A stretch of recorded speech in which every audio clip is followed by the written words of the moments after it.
I'm not too cool, and I know little to nothing about FNAF. Would you like me to explain to you the entire lore as we wait for this to Yeah, boot up? let's go. Give me lore. The only thing I've seen like a little bit of the first, like I've seen like the entirety of the first game. I've seen part of the second game, I think, and a little bit of the third game. All But like right. other than like that, I know no lore, and I don't really. And I've seen part of your Let's Play on the security breach. Okay. Okay. Yes, Cool. so I've seen a little bit of stuff, So, not very much. lore. Gonna sit you Uh-huh. down right now. The FNAF lore. So, Hmm. once upon a time, there was this guy. His name was William Afton, and he was like, "Man, I love the color purple. I want to go around and I want to show off my purpliness to the Okay. whole world. But I also Yes. really like yellow because they're complementary colors. Not many people know that, but they're opposite sides of the color wheel. Well, yeah. They're complementary colors. So he's like, I want to show the world yellow. And then he found this other guy named Henry Emily. And Henry was really good at building robots. And William was like, oh shoot, I want to do that too. And that guy's pretty cool. But also, I'm a bit jealous of him because he's a little bit of a narcissist and he's better than me. But who cares? I'll be more of a narcissist. So they butt up and they're like, let's make food and robots together. So they make a Right. cool little place called Fredbear's Family Diner. Uh-huh. And it was this lovely little family restaurant and it featured two main animatronics, two gold ones. A gold bear named Right. Fredbear and a gold Uh-huh. rabbit named Spring Bonnie. Right. Now, this whole place was popping, crackling, popping, snapping. Money was Yeah. just piling up because it was so successful. Everyone Money, in money, money. Hurricane, Utah loved it. They would just flock from all around and be like, man, I want to go see that Fredbear Family Diner stuff. Mhm. I want to be there. And Right. then, they went there and William realized, maybe we should make the robots a little bit more convenient so we can have it so you can have, your robot-iness, and then you can also have a way to do it more personally. So Right. so he invented this cool little thing called spring locks, which what they do is they push the parts of the endoskeleton, the little robot-y part inside the animatronic shell.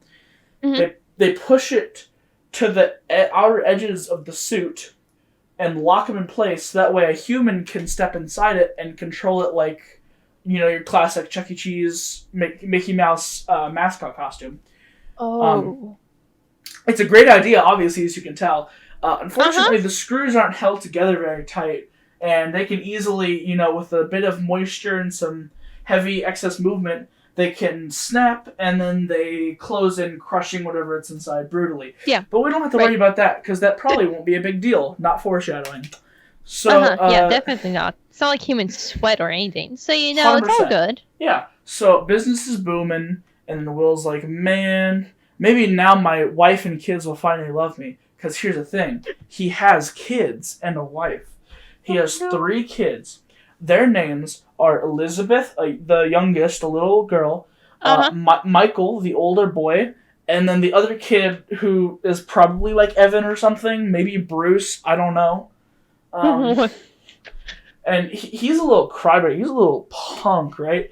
So Right. they're just, his big brother's like bullying him, was like, hey man, heard you beat me in Uno the other day, so now I'm gonna make fun of you. So he would wear the heads of one of the animatronics shown in a cartoon called Foxy. He would wear that, and then he would use it to jump out and scare his little brother, because Evan, Bruce, Mario, whatever his name is, he would scare him. Yeah. Until one day, on his birthday, at Fredbear's Family Diner, he's sitting there and he's like, oh, I'm so sad. And then Michael shows up and he's like, look at my punk brother. Let's go take him to Fredbear. So him and his friends in masks like a freaking cultist, they go over to Fredbear and they bring the boy and they're like, here, kiss him. So they hold him up to the face of the robot. It's like, please, man, I don't want to do this. And then they shove him in the head of the robot, and then Fredbear gets all nervous, and he's like, oh no, I don't want to mess up in front of everyone. So out of fear, he bites down and crushes the kid's frontal lobe. So that wasn't a very good moment for Fredbear. He was kind of sad about that. I don't blame the man, though. He likes children. What this epic gamer gangster did, he he was like, oh shoot, my son is not okay. I'll fix him up, I guess. I don't know. And then Evan just kind of went like, my brain hurts. See you later. And he disappeared from existence, and no one knew where he went. He just kind of vanished. Are you sure this is the actual lore for the game? And then William was all upset. He was like, "Oh, Michael, you're such a disappointment. How dare you do that? You kind of suck, man." And then William's like, "All right, fine. You know what? I'm gonna see what happens because my kid just died." But then after he died, he found this like glowing substance that was there, and no one knew what it was. It was just like this blue orb. And he was like, "I'm gonna harness it," and then he does, and he puts it into robots, and they start like moving on their own. So it was like, "Oh shoot, I gotta kill more kids." So he, what does he do? He goes to frickin' back to his workshop, and he's like, "All right, I'm gonna make some robots that are just designed to collect more of this, so I can experiment with it." So he made using more spring locks. He created this funky big old animatronic called Baby, and then she's like, "Hi kids, want some ice cream?" And she totally didn't sound like a creep. And then she's just sitting there doing her thing. And then Elizabeth, William's daughter, comes in and she's like, "I want to play with her. She's so cool. Didn't you make her for me?" And Will's like, "No, you're my least favorite. You got to get out of here." And then Baby talks about and later how she's like, she was told to count all the kids. And then eventually all that's left in the room is Elizabeth. And when there's only one kid left, that's when she's like, "Haha, guess what? You want some ice cream? Too bad." Grabs Elizabeth, pulls her inside her stomach, and then she dies. And then eventually Baby's eyes change from blue to green to match Elizabeth's, and then Elizabeth takes over. So he finds out, okay, cool, so people can possess these things. That's not cool. So then he just kind of goes on a little spree. Will just goes on a little spree. We starts killing kids for no reason. And then he just shoves them in suits, and he's like, "All right, let's see what happens when they come to life." And it's like, oh man, that's crazy. And then Henry, his daughter, Charlie, she loves the security puppet that's meant to like protect her. And then she's like, "Oh, you're so cool." And the puppet's like, "I'll keep you safe, homie." Bro fist. And then they're like, "All right, sick." But then, the kids, they pull a prank on Charlie. They leave her outside of the building and they lock the puppet in the box. But then, William was like, "I'm so mad because Henry doesn't like what I'm doing, so I'm going to get back at him." So he kind of just kills Charlie and then leaves her body out in the alleyway, and the puppet breaks free and is like, "Remember, homies for life," and then hugs her, and then they like absorb into one being, and then she becomes the puppet, and then she gives life to all the other children that have died. It's like, here, you can stay in this one, you can stay in this one, and there's like 2 kids that are in one that can't move because they're like, "Aha, you're crippled, idiot." But they're like most like, "I want to kill William for what he did." And then several years happen. William is like, "Oh shoot, I'm being haunted and hunted by the police. So I'm going to go back to that building. I'm going to destroy the robots. They can't come back and haunt me anymore." I'm like, "Haha, I did it." Then the souls get released, and like, "We're going to walk in your direction very scarily." And he's like, "I don't like that." So he runs into the back room, and he's so terrified. And then he finds the Spring Bonnie suit from Fredbear's Family Diner out in the back room. Now, remember how I said there wasn't any foreshadowing? Well, about that. So he jumps in the suit and is like, "Haha, now I'm in here. You can't do anything, idiot." But then, the ceiling was kind of leaky, and that suit's been there for like probably 40 years. Since it was like, 1983. Or not 40, it's probably more like 10, but still a decent while to just be sitting there. Yeah. And then he's like, "Haha, idiots," then does a little dance, and then he's like, "Oh shoot, my ingenious has come back to haunt me." And then the screws go loose, and the spring locks crush him brutally, and he collapses to the floor, bleeding out, and he's screaming in terror, and the kid souls are just like, "Bye," and they peace out. And then he's left there, and he's like, "Oh shoot, I guess I'm gonna die." But that's when William discovers another thing that goes along with Remnant, called agony. Which is when, if someone dies in such a horrific way, or holds on to such a horrific amount of grudge, they can persevere through death and stay alive, but they become essentially just like a killing machine. So he does that, and he stays alive in this giant bunny suit as a rotting corpse. And then he's like, "All right, I gotta find Michael again." I tasked him with helping to find me, so I gotta go find him. And then Michael went to this place where he found his sister and the big baby robot. And then she's like, we're gonna put you back together, we're gonna help you. And she's like, hey, you know how I said that? Well, I actually tricked you. And all the robots down here kind of combined our collective consciousness into one mass of wires and robot parts called Ennard. And we're going to use it to hollow out your organs and skeleton, jump in your skin, and use you as a puppet to get out of here. But then eventually the puppet started rotting, and then they're like, fine, we'll go leave you, I guess. See ya. So they leave. But then Baby's like, don't worry, you won't die, though, because of his agony and his remnant. Michael stays alive as this, like, husk of a being.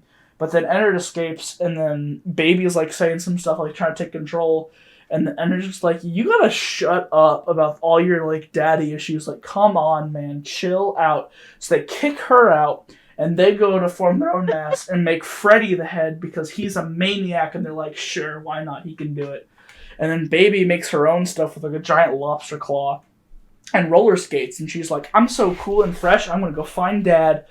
So then Michael still wanders around, he's like, I don't know where to go. And Henry is like, I gotta finish this. So Henry makes this restaurant where it's looking for people to come and work as a manager for a Freddy Fazbear's location, a new one, where they build it themselves. And in the thing, Henry gives them a recording that's just like, hey, make sure you check outside the alleyway at the end of every shift, because, you know, there might be something cool out there, I don't know. And then you go out there, and then you find these random animatronics that are just left there for no reason. You run into William Afton. He comes back, and he's like, hey, man, what's up?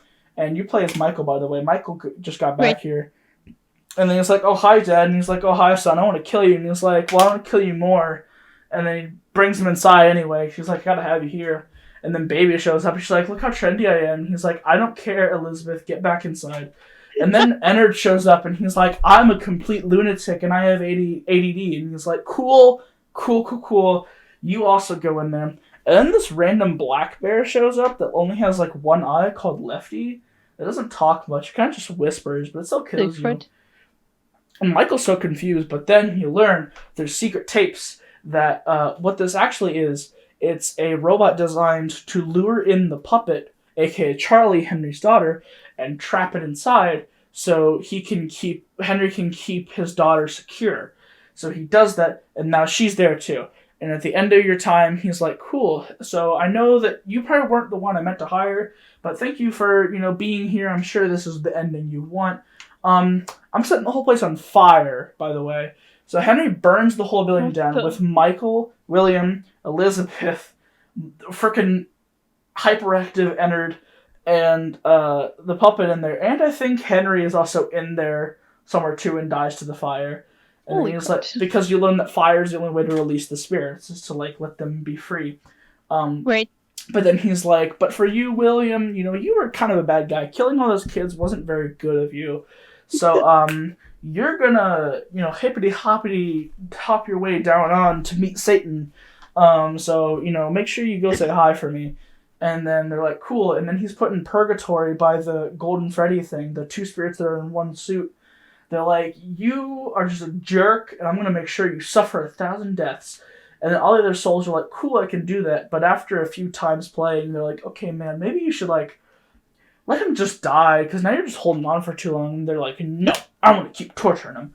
And then eventually William's like, all right, fine, I'll just turn you all to the highest difficulty and see how it goes. And then he wins, and then they're like, frick, well, now there's nothing more we can do. He's too good. So then, like, his consciousness becomes a digital, like, virus on the computer because some random VR company from Fazbear Entertainment scans some motherboards that were left in the fire, and, like, it's his consciousness that just gets uploaded, and now it's, like, infecting people through the VR game to make them, like, kill themselves or, like, do his bidding and kill other people and get more people to be part of the cult colony.